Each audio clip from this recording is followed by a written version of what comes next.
Welcome, welcome. You are watching Pop Culture Evenings with your host, Phalon Reacts, my co host, House of Remnants, aka House of Percy. Remnants. Hello. So Yes. this time Hello, we are, everybody. yeah, this time we're talking about Hellraiser. And you'll find on with these kind of streams, we're talking pop culture. We talk a lot about the 80s films, the 90s films, maybe some of the 70s, if I can ever convince Percy that Star Wars is worth watching.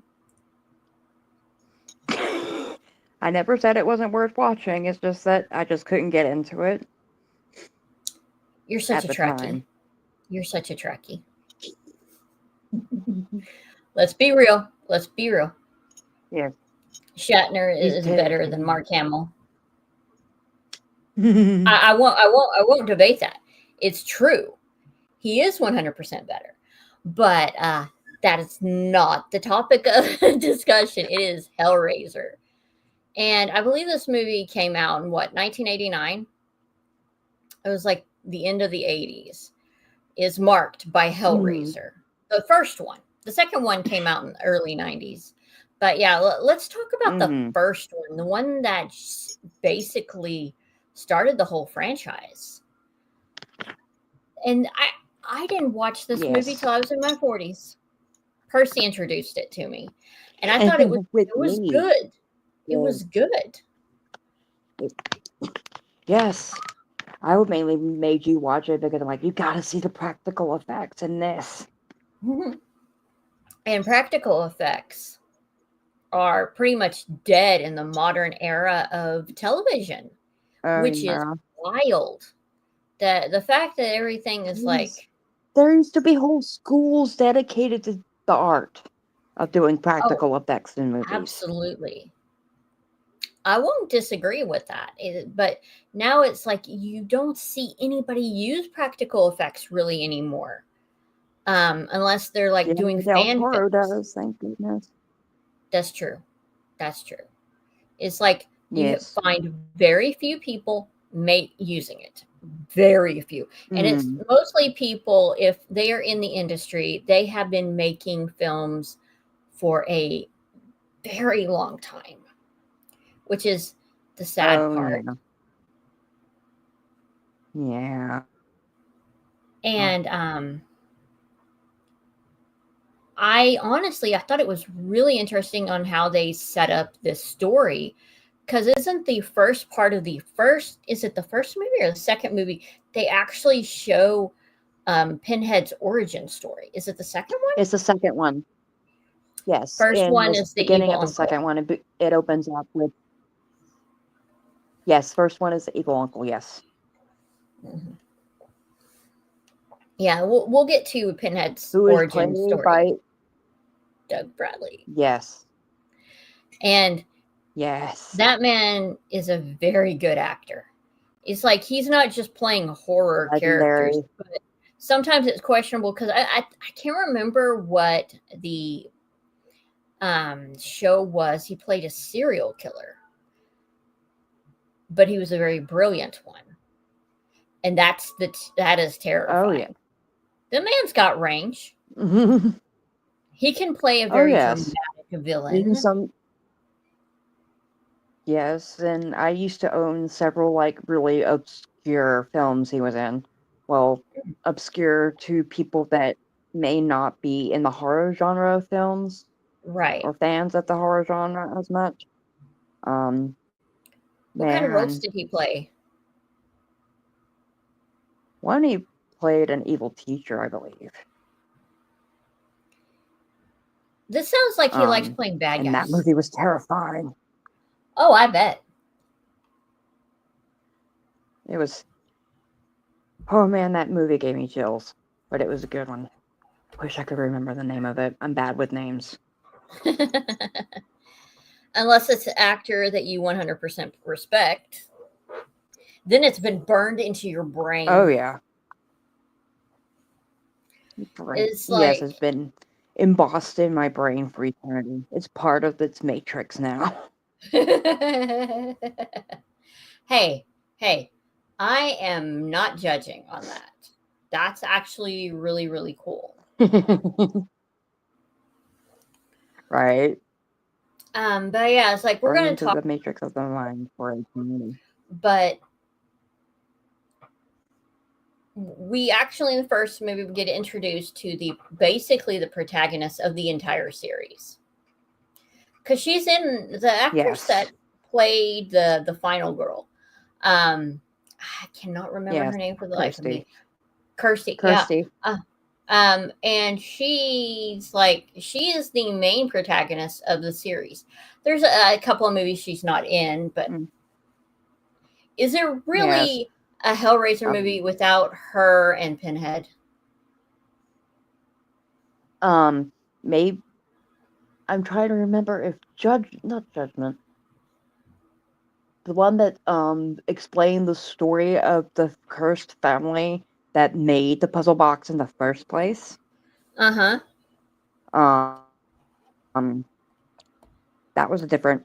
It was a male actor who played Mm-hmm. several generations of that family. So he dies like several times in the movie, different ways. Pinhead or some Ouch. Cenobite does get him every time. Jeez. Um, I don't think she's in that one, but that was a solid movie, even though if it was considered prequel sequel type thing, um, it was really solid. It was a Okay, very what solid was one. good? Yes, it was good. It also introduced the Chatterer Beast, which is my one of my favorite monsters in anything ever. Interesting. I've only seen the first two ones because I was told, oh, Mm. well, you don't really need the other ones. They don't make any sense. Yeah, They actually go against what the first two movies actually bring up. Okay, so the one you're probably put thinking order. of is Hellraiser 4 Bloodline. Yes, that's it. Yes, that was the one. Bloodline was actually good, in my opinion, Uh, anyway. Does it counteract anything that is said in like the first two No, movies? it builds up. It shows you where the other Cenobites came from, the bloodline of the creator of the Martian's box, the puzzle box, um, Mm-hmm. and why that family became cursed and all that, and how things came together as to why the puzzle box summons these demons specifically. It goes into that. It's actually really good. So the Kirsty, is she part of the cursed family? No, she's just got thrown in movie one Ashley Lawrence, I because think, is her the one you're uncle, thinking of. yes, yeah, Ashley Lawrence, um, her uncle, of course, through some weird means, got purchased the box, Mm-hmm. puzzle box, and then after she made spoilers, she made the deal with Pinhead to give him back in order to escape that particular part of the curse. Um, she became intrinsic to the storyline after that. But she wasn't Oh part of yeah. the cursed family, but she was definitely thrown in there Okay, so she just was because she had this cursed weird uncle. incidental because of the actions of the uncle. So from Yeah. what I'm seeing, she's in Yes. Hellraiser, which came out in 1987. I will be right Hellraiser back. Keep going. Hellraiser 2 came out in 1988. Hellraiser 3 came out in 1992. And I think, yeah, Ashley Lawrence is actually in the third one. It is a bit wild on some things.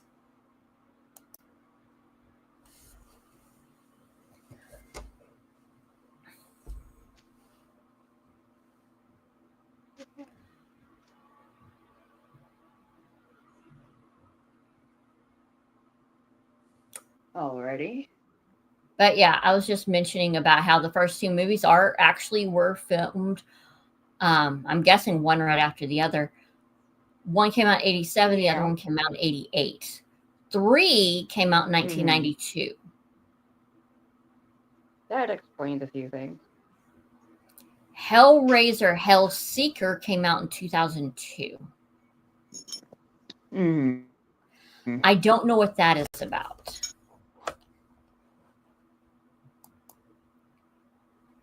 Um, Hellseeker. Give me the. Does it give you a synopsis, and then I could probably explain the rest if I'm trying to remember which one that was. Okay, October 15th, 2002. A woman is now grown up and married. Her memory of the events that took place back at her parents' home and the mental institution have dimmed, but she is still traumatized. One fateful day, the married couple gets into a fatal car crash, killing her. Her husband then finds himself in a strange world full of sexy women, greed, and murder, making him believe he may be in hell. He follows the Oh clues all the way to yes. Pinhead. Mm-hmm. So, what is this It about? basically It was a lot. It reminded me so much of Jacob's Ladder. This one was seemed to be very inspired by Jacob's Ladder, which was another really good horror movie. We need to discuss at some point. Um, where the guy basically goes through this hell, and he until he finds out what causes it, like Pinhead, such and so forth. Mm-hmm. And but the ending, I'm like, would this actually be in character, or was this just something slapdash at the end of the movie? Where it turns out Kirsty is still around, and all these women that died, all and people that had died in front of the husband, turns out were people that he betrayed Kirsty with in some fashion, Ooh. and she was sacrificing them to get out of hell and then put her husband in her place, if I remember this correctly. And I'm Hmm. like, after all this, would Kirsty do that? And then I'm just like, she did it to try to get her dad out, and get out in the first one. So But yeah, and every he real wasn't even in possibility it hell. could be a thing she would do. Well, but the thing is, her husband is pretty scummy from my understanding. And this is just Oh hearsay. I yes, haven't he seen is. the movie. He is. Oh yes, I do remember Coded that. the He women he was was an arse seeing hole. as not just women he betrayed her with, women he killed.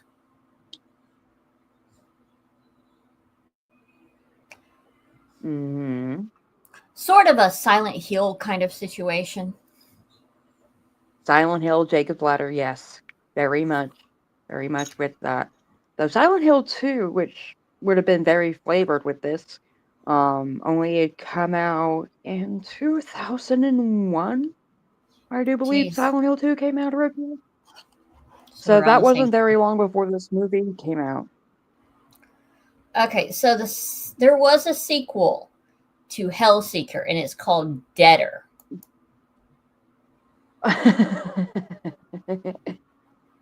Hellraiser, Deader, But yeah, Radar. Christy is not in this one. Yeah, she wasn't.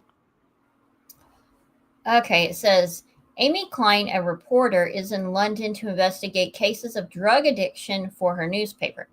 She subsequently discovers an underground group which can bring back the dead. This doesn't sound like it would be a Hellraiser movie. No. I think with that one, it was just like they slapped the title Hellraiser and put Pinhead in it somehow. I don't really remember that one that much, but I watched it maybe once a long time ago. Now, so this is what they say about Hellraiser 3, Hell on Earth. After learning in Hellraiser that he used to be British Air Force Captain Elliot Spencer before he was sucked into another dimension and turned into the pain-craving creature known as Pinhead, Spencer's soul ends up in limbo. Meanwhile, Pinhead is sealed in a column which is bought by J.P. Monroe. In a dream, reporter Joey Summerskill, played by Terry Farrell, learns from Spencer that he must reunite the two halves to send the murderous Pinhead back to his own world. Yes, Okay, I that's gotta go almost with the list. interesting. Okay, that's almost interesting enough Yes. to look at. It's like the story, when you read it, it sounds excellent. Like it would be this really thrilling movie.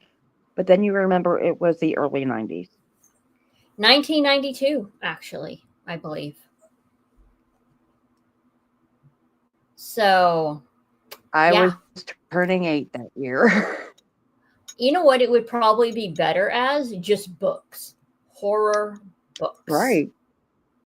And I think that would probably Mhm. be something. We're just going all over the place. We're like, oh, we're supposed to discuss this one. Or No, like we're a just going to graphic discuss novel. all of Or a graphic novel. Yeah. It's like it Not a feels visual like novel, a graphic novel. yeah. Like the original Crow story was. The Crow was started as a graphic novel.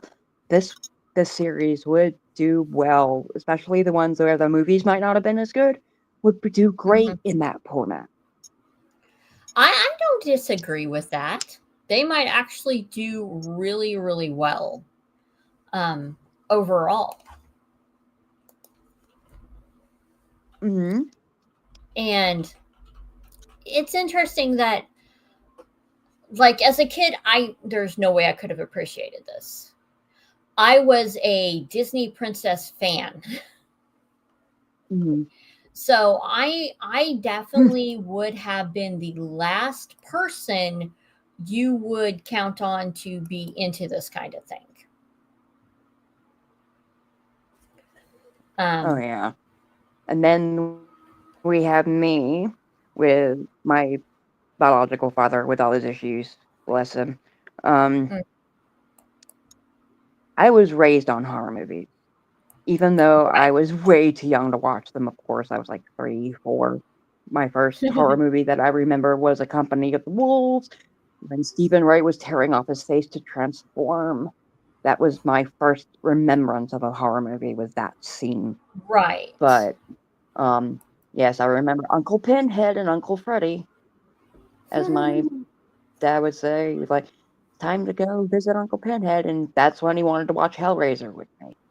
I'm like, that's what I grew up with. Of course, I couldn't possibly, all I know is that it was a visual spectacle as a child, and I only got to really appreciate it as I grew older and was able to understand the themes and such. But yeah, that's where you and me are very divided. Yeah, me and Percy, we're You two with people your Disney princess. that you wouldn't think we would be into the same things. It's like I'm okay with some horror. There's some forms of horror I cannot watch because I'm like, oh, for the love of Bob. Yeah, there's even some horror that even I can't stomach. It's like no. From a writer's point of view, I think it's awesome. 100%. Yes. But yeah, it's like I can understand the writer's point of view, but as a viewer, sometimes it's like, right. I am going to try to not roll my eyes to the back of my head. Let's put right. It's just like the story is great, but then the execution fails, and that's where some things lie. Oh yeah. I 100% agree on that. Oh yes. But out of the first movie, who was, besides Pinhead, you can't use one of the villains. Who was your favorite character? Right. My favorite character, other than Kirsty and Pinhead, was probably the dad. Yeah, he didn't deserve what Especially happened to whenever him. everything got flipped towards the end of the movie. The actor, like, yeah, the dad didn't. No, the dad did not deserve that. He was going through hell as it was. He didn't deserve that kind of ending. But, Oh, I agree. and he was played by the actor who plays Garrick in Star Trek. Same actor. Uh-uh. He also Uh-uh. played. Yep, it's. Oh yeah, and he played Serpico in Dirty Harry. I think that was the first role, at least that I knew him in. The first villain I ever knew that wasn't a horror movie was Dirty Harry Serpico, and God, it was so good.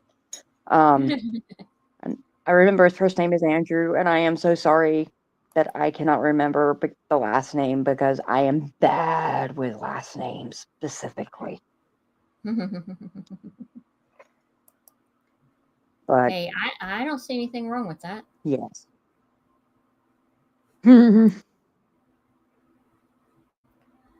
But yes, the dad in Hellraiser was played by Garrick and Serpico actor Andrew. And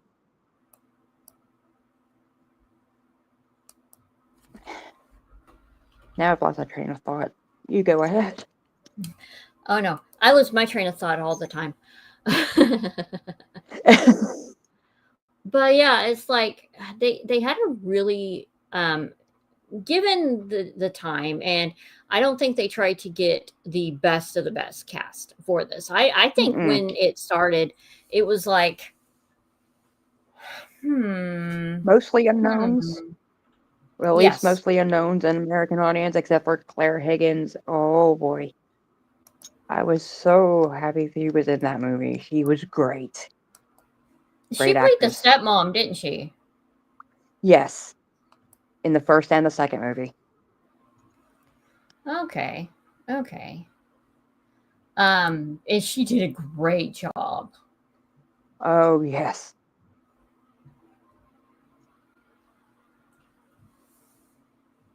Um,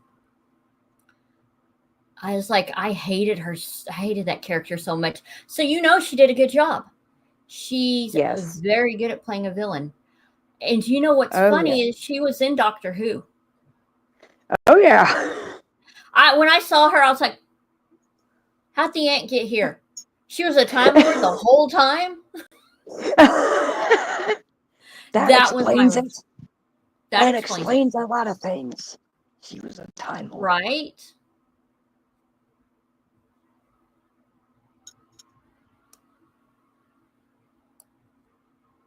It's like, holy crap. It's like I love it when I'm getting introduced to a lot of stuff by Percy, Mm, mostly the horror genre. right. Like Rosemary's Baby. Finally watched Omen. I was like, Yes. oh god, this boring. The movie's so boring. But it does have an interesting storyline. That's Yes, the it difference. does. I think the behind the scenes stuff that I saw for the Omen 1, 2, and 3, the behind the scenes little featurettes that they used to have on DVDs and such, was more, it made the movie more interesting than probably the execution, except for the nanny scene during the birthday party. That scene was very chilling. To this day, it chills me to think about. Really? Look, Damien, it's all for you. Ugh. Oh my gosh. That is nuts. That is absolutely bonkers. Yes, and the whole scene with the baboons in the car. Yes, that was frightening. But anyway, back to Hellraiser. Yeah, yeah, we will talk about all sorts of things here. Hmm. Um because it does relate to what we're talking about, horror in Yes, general. right. Um because we are major fans of this kind of stuff. We are actually happy. Yes. Happy. Horror makes me happy.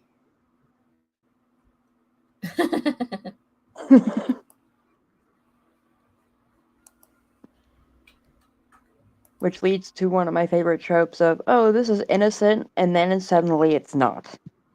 Like, it suddenly becomes psychological horror or cosmic horror out of nowhere that you don't Oh, expect it out yeah. of that. Oh, I agree. In Bloodborne, the game Bloodborne is a good example of that. You start the game and you think, oh, this is Victorian English sort of vibe, the gothic horror of it all.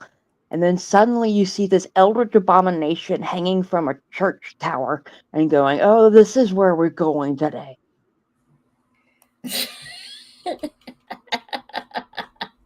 It's like we Suddenly horror Lovecraft is there. suddenly Lovecraft. Yes. That is something you could say about Hellraiser. It is suddenly Mm, hell. It's like why are you like this? That's what it feels like with horror movies. Why are you like this? What trauma do you have that you need therapy for? and it's just like, this is the horror movie is the therapy session. It is the patient just spilling the guts, spilling the story of why this thing traumatized them. And the end of the movie with the credits and the end music is just the therapist rolling Right. around in their head. What did I just hear?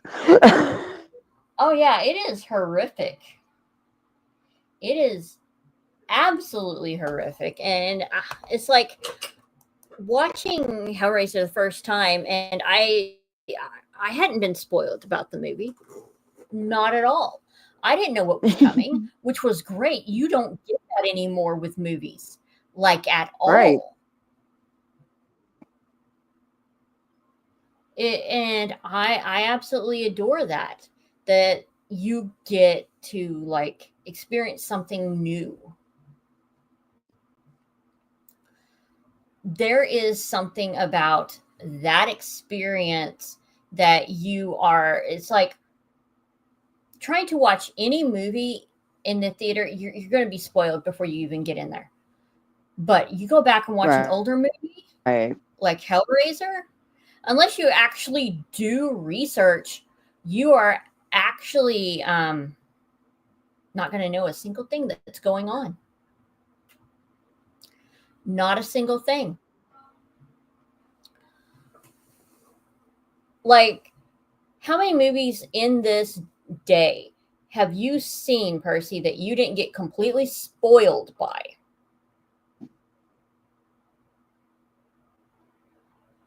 Can you think of Not any? very many at all. Oh, Crimson Peak, I wasn't spoiled actually on, but that one left The me speechless. It was so good. The ending, the twist at the Okay, that's end. the Tom Hiddleston one, right? Right. Yeah. I know how that ends because I lived on Tumblr for who knows how long, and they don't know how to keep their mouths shut. Yeah, I That is their biggest blacklisted it. problem. I had blacklisted it because I'm like, I want to find this out for myself. Yes, And that I'm is glad I did kind it of that way. what you have to do. I will return momentarily. Keep going. Okay, no problem. Um, for y'all, it's like Percy just disappears occasionally. Percy is a caretaker for their mom. But this is the great thing about watching old movies. And what I would suggest y'all try to watch an old movie. And I'm not talking go back and watch a 1920 movie. Nah, don't do that. No, what I want you to do is actually go and check out like 1980s movies, 1990s. B movies are not as bad as the name suggests. Honestly, with Hellraiser, I'm actually excited to see what is going to because I am going to actually have to watch the third Hellraiser movie now, because now we're talking about this. It's like, oh crap, I need to see if it's actually good. But the first Hellraiser movie, I was surprised. It was good. It was really, really good. Yes, it's graphic. It's got a lot of gore in it, but the story was really interesting. And it the main thing that I've noticed with the 80s is that there's always the teenage or like the 18-year-old girl. She's realized something's going on. She's the final girl. She's the one that's actually going to survive, and you can tell who is going to survive because they're literally starring in this movie. So I like that they try to keep bringing her back. And the fact is, it's like I don't think a lot of people got some of the themes back in the day, what it is like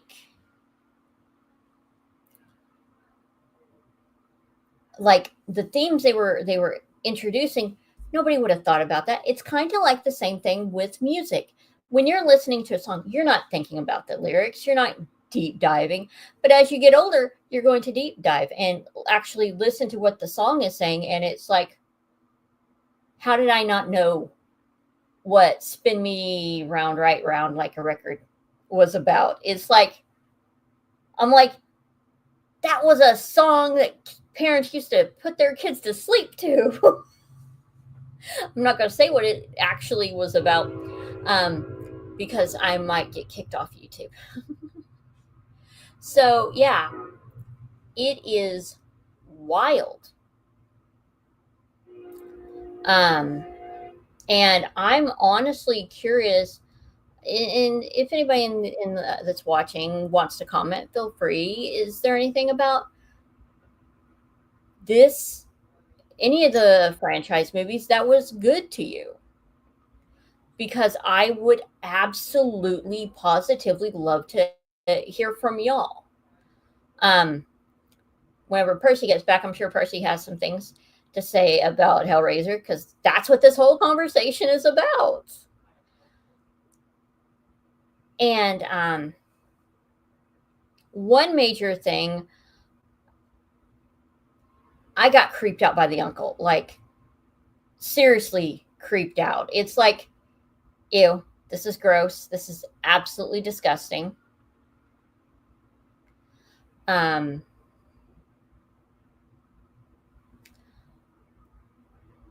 and it's like they had some tropes in the movie that you expect. The creepy uncle, the evil stepmother, even though not all stepmothers are bad. But we actually in the movie, if you haven't seen it, oh, this is probably not the conversation for you because you're going to get spoiled. um, the fact that the uncle and the stepmother were having an affair and she had planned to run off with him, that's why she was literally killing people to make a body for that uncle. And it was horrifying. And I'm actually shocked they got away with some of it, but it was a horror movie. So that's It was a probably horror movie, and it was the 80s here. People got true. away with a lot worse during that time period of horror because it was experimental time. Slasher movies were the thing, and people wanted to start moving away from that. So they wanted to get into more like Hellraiser style of horror movie. You know what? You're not Yeah. wrong. You are not wrong at all. Um,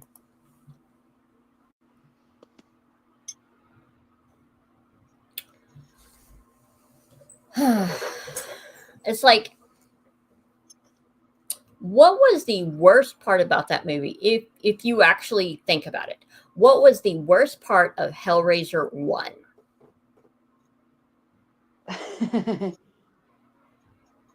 The worst part to me.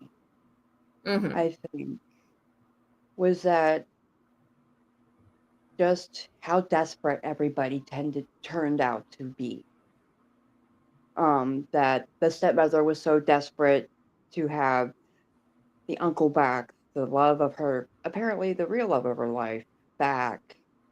Right. And he was willing to lure these other men in and let him basically feed off of them to build his body back up. Ugh. Yeah. But the worst part, to me, the ultimate worst part, though, what happened with the dad. And then the uncle basically pretending to be the dad because he was, spoilers, wearing his skin in this Ugh. part. Yeah. That's what made the um, actor so good. When he switched, he went from the dad being the dad just slightly off to being the uncle. Yeah. And the uncle had And a it was fixation such on a his knee. good role. Oh, yeah. I think he did a very, very good job at playing that character. Yes. And I loved hearing the behind the scene interview with him where he was like, with most actors, they'll be like, "Oh, I'm not really this guy," and kind of wink at the camera. He's like, "You can't do that." And he's like, "I never did. You can't do that. That will just spoil it." And I'm just, or something to that effect. And I'm just like, "You get it. You get it." Hey, I think that is a wonderful job that they can actually get people. Switch like that. Yeah, 100%. It's like you don't see that often. No, especially nowadays, unfortunately. But man,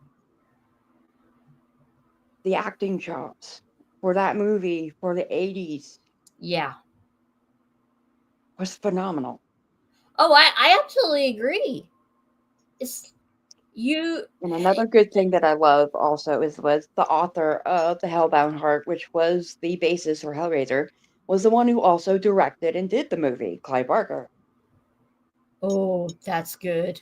That's actually really Yes. good. Yes. Didn't we find that story for you? It's like a 60 Yes, the page PDF. PDF. Yeah, 60. It was a 60-page PDF for it. I actually have it on my other phone, which I need to get fixed at some point. Right. The book, and at one point I did own the physical copy of The Hellbound Heart, and he was able to get his vision through enough that the book and movie complement without Good. being too disparaging. Okay, good. Yeah, especially back then, you didn't see like adaptions or inspired by books kind of films do that well.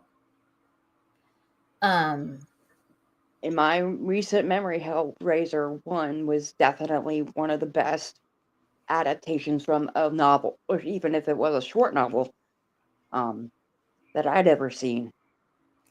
right. Okay. Okay. That actually makes me really happy. Mhm. Yeah, because I was mentioning that, like, I absolutely love a good story. That is Yes. my whole thing.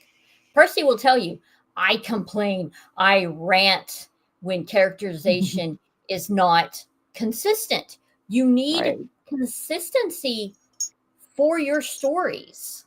Hmm.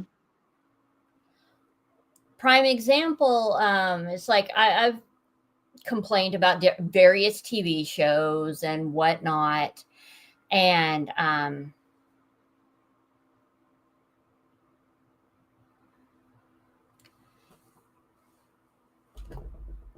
it's I lost my train of thought. Wonderful. I love when I do that. You you had talked about several TV shows where the characterization has been bad. Oh, not consistent. Like they for an entire season they set up a character one specific way, but then following seasons completely 180. It's like I don't like this character anymore. They're not even acting like them. Prime Right. example, Game of Thrones. Percy hasn't even Thrones, watched see, it yet. I haven't watched it, but I've heard Heard, enough. yeah. There's some parts. Like the reaction photos that were from the reading table for that season. Oh, yeah, because they went and killed off a bunch of characters that there was no reason to kill off. People were crying and sobbing about what happens to their character because it makes no sense. It's like, Right. why did you do this to me? There's no reason to. And even the writer himself had had basically 14, 16 seasons worth of content. They didn't even use half of it. Right. And then they changed aspects about the character, especially Jon Snow. And it's like, why are y'all like this? Y'all ruined Jon. Y'all ruined. Okay, Cersei was a mess, but our boy, our actual Danish boy, Jamie? Jamie. Yeah, it's like his character was ruined too. It's like there was no point to do that. And they changed it at the last second, changed their personalities because they thought they were going to get a job working with on a Star Wars movie. They were getting their own Star Wars movie. That is not what happened at Oh no. all. Once the show got really bad ratings and all this other stuff, they lost that. So everything they were betting on, gone. Absolutely, Looking the gift positively. horse in the mouth. Yeah, exactly. And that sucks. Yes. We're going off on tangents. This is pop culture, anyways. So it Yes. relates slightly. Pop culture evening. Right? Right? So, yeah, it's frustrating. But It back is. to what we were talking about, the actual Yes. conversation. I will go off on Right. tangents. You have no idea. So if you stick around, guys, please hit that like button, subscribe. Share. Yeah, this we're still on the fence whether this is going to be a weekly show or if this is going to be like semi-daily. Mm-hmm. So we'll see how it goes. Right. 100%. But yeah, let's talk about the second Hellraiser movie because that one I think is my favorite. I like that one better actually, the than the second one was my first one. favorite just because we got the origin story of Pinhead. And Yes. which was actually, if I remember correctly, the intro to the book was that. It had that part Really? there. Yeah. Okay. So they took more from the book and put it into the second one, which why it feels it's more cohesive in the storyline to have that one second. Okay. Okay. That actually does make a lot of sense if you think about it. Mm-hmm. Because I think my favorite part was the introduction.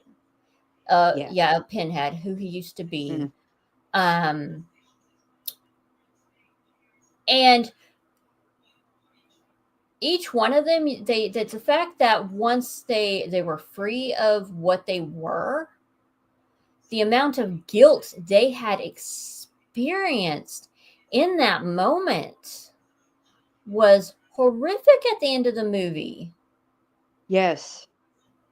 And then Pinhead himself going against the Doctor, the Yes, Cenobite, the new Cenobite that was correct. put into creation by the stepmother from the first movie. Correct. And who was played by the same guy who played Edgar in Tale of a Vampire with Julian Sands. Yes. Kenneth Cranham, I believe his name was. That one, that Yeah, I name think I do so. remember. Okay. Then Pinhead going against him at the end. Yes. Oh yeah. I just thought it was cool. It was It fascinating was. as far as It's like he tried to do the right thing at the end, which does Right. explain why they have this whole plot in the next movie about Of him being it's about split. that man, that soul wants to stop Pinhead for good, Yes. banish him, which Mm. I think gives the best, it would be the best ending for Yes. his journey Hmm. rather than like dealing with like Chrissy and all that other stuff. A standalone story about him actually being the one that truly vanquishes Pinhead. Oh my gosh, that would do amazing, don't you think? Oh yes. To get that story. Um, who knows, man? Who Who knows knows? what comes out? Who knows if that'll happen or not? But it's nice to think about. That is why there is fan fiction, dude. That Yes, is that why is there why there is is one. fan fiction. Right. And there is so much we can actually work with, I think. Hmm. I'll be right back. Continue on. No worries. Um, oh boy, man. But yeah, the second movie deals with, I think, a lot about power, power hungry individuals, how power corrupts, the desperation of that a child will go through to save their parent, even though um, there was nothing that ever said it was definite. Her father was definite in hell, but the fact that Christy actually went through with it and tried to save her dad, do what was necessary, and honestly, I think it has a lot of potential, at least for that storyline.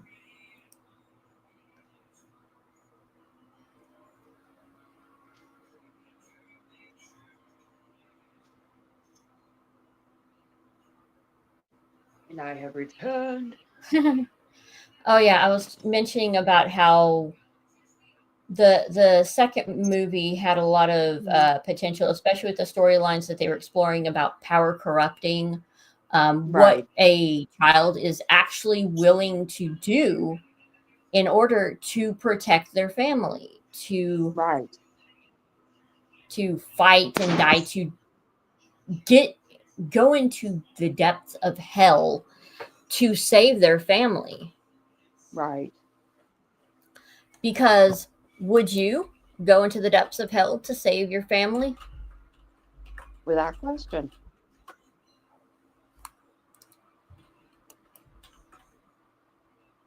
Without question.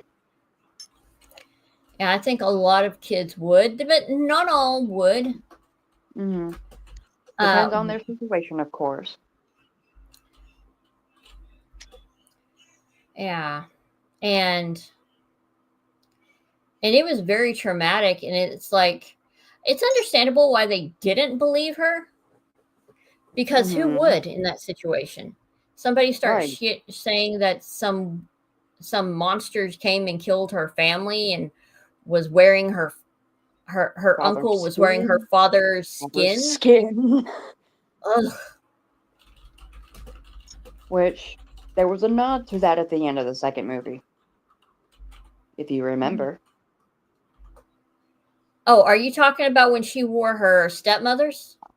Yes. And like It that was was a gross. nod. It was gross, but it was apt ending for the stepmother.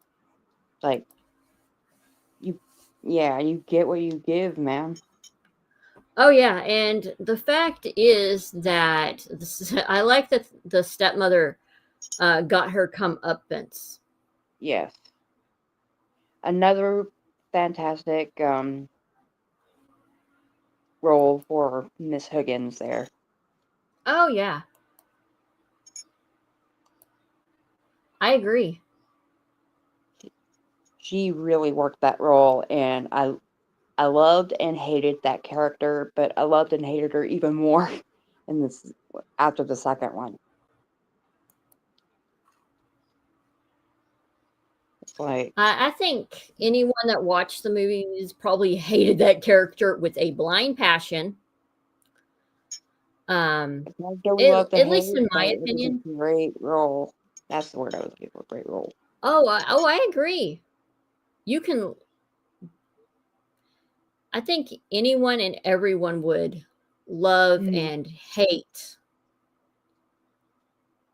um, or love to hate that character. yes, Like it's like you want somebody, an actor or actress, to play a villain that you personally would like to see disappear from existence. I'm not right. saying the celebrity. I love the No, no, celebrities no. that We're play talking these about characters. their role, their Character. character. Prime example, I'm going to bring up Game of Thrones because it's a great example. Joffrey Baratheon was the most Oh evil Lord. character in existence. I feel very sorry for what happened with that actor. Oh Lord, yeah.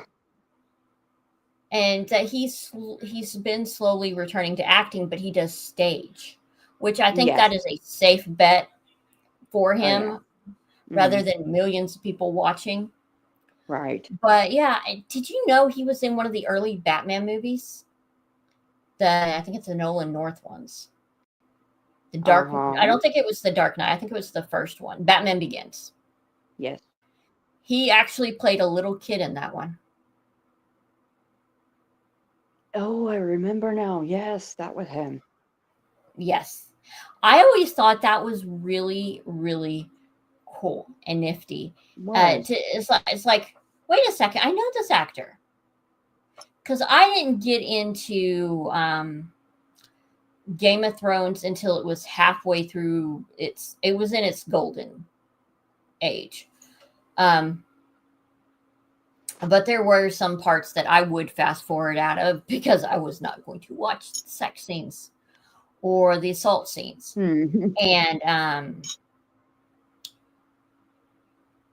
but that's what I'm saying about good acting. That is what you might actually be surprised how much you can find as far as just everything. Hmm. Like personally, what are some things that you like to watch as far as the 1980s films that had surprisingly good acting? And you can't say Hellraiser. I wasn't going to, but hmm.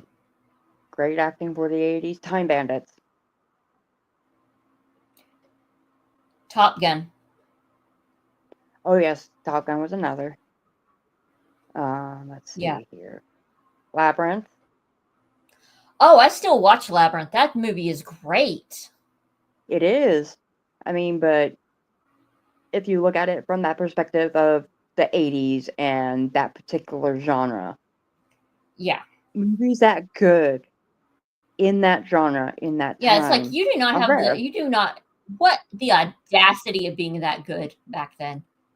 Oh, yeah. It's like me and you, we kind of just grew up on all of it. Hmm. So it's like, dang.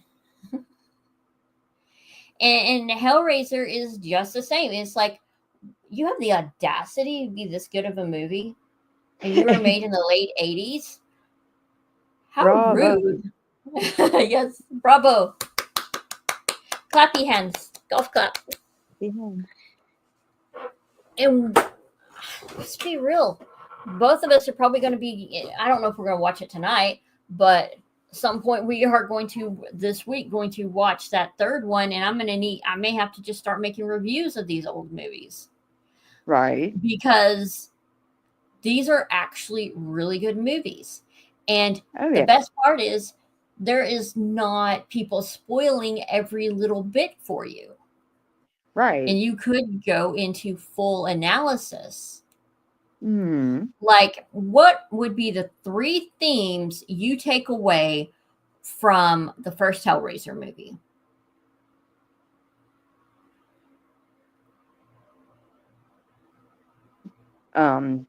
Sometimes blood is thicker than water, is more true than you think. Um, True. True. but that also goes with the finishing of blood is thicker than water. The blood of the covenant is thicker than the water of the womb. Correct. Whereas your friends and everybody might help you more if you're having troubles within the family. Oh, yeah. And she was You having do a need lot of outside troubles support. within the family. Oh yes. Let's see. Be careful what you wish for. Ain't that the truth? You may get it, but it's not going to be the way you want it to be. Right. And if you do make a wish, be specific. 100%. It's like working with an AI.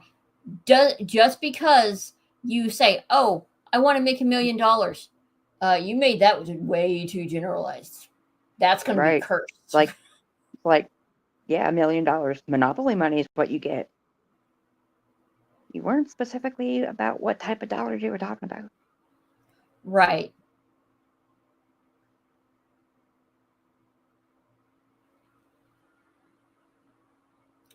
But yeah, I think we are probably going to close it here.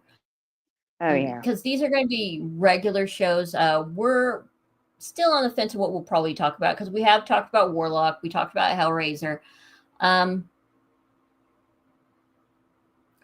And maybe we'll talk about some other stuff either later this week or next week. This may just be a Sunday night stream. Yeah. You got your Fright Nights. This is your, hey, do you remember this? But thank you, Nostalgic everybody. jump scares. Right. But thank you, everybody, for tuning in, and we will catch y'all on the flip side. Later.